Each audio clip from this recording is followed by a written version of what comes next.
The world is full of people who dream of being more. They dream of flight, of strength, of knowing every thought in the room. They dream of power. But what they don't understand is that power, real, absolute power, doesn't solve your problems. It multiplies them. Every superhero fantasy is built on a foundation of impossible biology, catastrophic physics, and a guaranteed ticket to the asylum. Forget the capes and the spandex. Welcome to The Breakdown. Today, we tear apart the fantasy of power, starting with the one that promises absolute freedom, invisibility. They say power corrupts. I say power just reveals the flaws in the design. I'm Tommy, and this is Tommy Thinks. We don't deal in fantasy here, only strategy, analysis, and the brutal truth of consequence. Let's peel back the layers.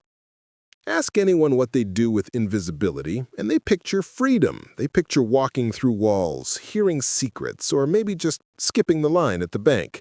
It sounds like the ultimate cheat code for reality, the power to observe without consequence, the key to all secrets. They never think about the light. To be truly invisible, your body must scatter absolutely none of the light hitting it. All the light must pass straight through you. Now here's the biological snag. Your eyes.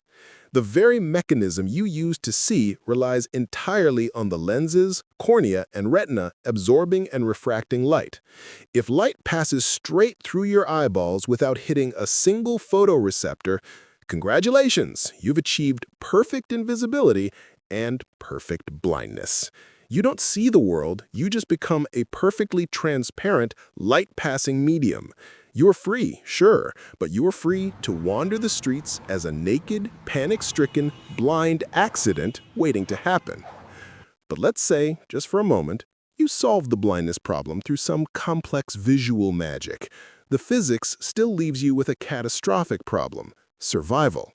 The moment you step outside on a sunny day, your invisible, perfectly transparent skin absorbs 100% of the sun's UV radiation.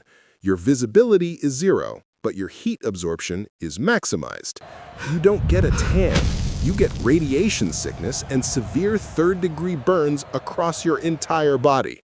The ultimate freedom fantasy becomes an extremely agonizing trip to the emergency room before you could even figure out how to open the door. Next on the list is super strength. This is the oldest fantasy in the book, the desire to change the physical world with sheer effortless force. You picture stopping a runaway car with one hand or leaping a skyscraper in a single bound.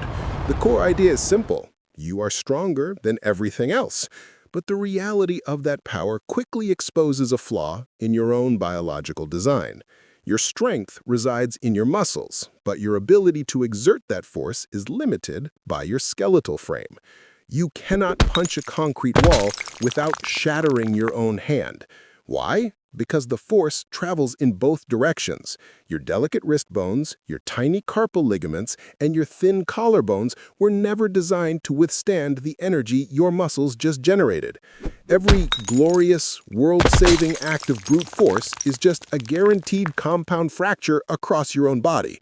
You stop a bus, your spine compresses like an accordion. You lift 100 tons, your tendons instantly rip from the bone and you collapse into a twitching, broken mess. Super strength doesn't make you a hero, it just turns you into your own personal demolition crew. The ultimate horror of this power is the isolation. You would never be able to touch another human being again. A hug is a fractured rib. A high five is a severed hand. You are destined to live a life of perfect, catastrophic fragility, unable to interact with the world you desperately wanted to save. Power number 3, teleportation. People think of this as the ultimate convenience. You skip the 12-hour flight, dodge traffic, and instantly appear on a beach sipping a cocktail. That's the fantasy. But the reality is that the Earth is not a static object waiting for you. The Earth is spinning at 1,000 miles per hour, and it's hurtling around the sun at over 67,000 miles per hour. When you instantly dematerialize and rematerialize, your location may be correct, but your velocity is completely wrong. You're going from 1,000 miles per hour in one direction to 0, or worse, the wrong direction entirely. You wouldn't just land, you'd be instantly launched by atmospheric friction into the nearest wall, or slammed directly into the ground like a ballistic missile. But let's ignore orbital mechanics for a second. The real horror is what happens when you decide to teleport inside a building. You miscalculate by just 6 inches, and now 30% of your body, maybe your heart, is merged with a structural concrete column. Your teleportation power has just turned you into a piece of abstract modern art. And let's not even talk about the air. The space you want to teleport into is already occupied by billions of air molecules. If your power doesn't displace the air, you appear inside a hyper-compressed air pocket that immediately explodes outward. If your power does displace the air, you are creating a perfect, instantaneous vacuum every single time you use the power. Teleportation doesn't grant you freedom, it guarantees a traumatic, bone-shattering, explosive death in the name of skipping the airport security line. The fourth power on the list is the most dangerous fantasy of all: time travel. The dream is to fix one small mistake, to buy the right stock, or to witness history's greatest moments. It promises total mastery over your own life. But the moment you touch the past, you become a ghost in your own reality. The famous grandfather paradox, where changing the past negates your existence, is too simple. The real horror is the psychological load you take on. You now know the future. You know the exact day and the exact reason you will lose everything you care about. You know every painful moment your family and friends will endure. Your power to see the future doesn't give you control, it gives you infinite, crushing anxiety. But let's talk physics. Say you fix your mistake. You change one tiny variable in 1985. You just triggered a chain reaction that unravels every single human interaction that led to your present moment. The people you know, the places you remember, they simply cease to exist, replaced by a timeline you don't recognize.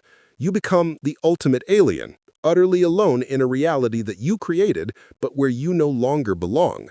You can't tell anyone what you did, you can't trust anything you see, and you are paralyzed from ever acting again, knowing that the smallest decision could erase your entire existence. Time travel doesn't make you a god, it makes you a prisoner of infinite timelines, condemned to silence and absolute, eternal isolation. Finally, let's talk about the simplest fantasy: breathing underwater. It sounds serene. You're exploring sunken ships, finding pirate gold, and leaving the noise of the surface world behind. But the moment you take that first deep breath underwater, you sign a waiver for agonizing death. The problem isn't the oxygen, it's the pressure. For every 33 feet you descend, the pressure increases by 1 entire atmosphere. Your power may let you breathe water, but it doesn't strengthen your body's structural integrity. Go down too fast, and your soft tissues, your lungs, your sinus cavities, and your eardrums will be instantly ruptured by the difference between the pressure inside your body and the crushing weight of the water outside. It's called barotrauma, and it is brutally painful. But let's say you descend slowly. Your power is somehow filtering nitrogen out of the water. Now you face the biggest danger: the bends. Nitrogen dissolves into your bloodstream under pressure. If you ascend too quickly, that dissolved nitrogen explodes out of your blood, forming air bubbles in your joints, your brain, and your spinal cord. This agonizing process leaves you permanently paralyzed or dead. Breathing underwater isn't a superpower. It's a slow, methodical machine for turning your blood into a pressurized soda can that ruptures the second you try to return to the world you left behind. Every impossible dream is just a flaw in the design. We'll be here next time to break down the rest of them. Subscribe.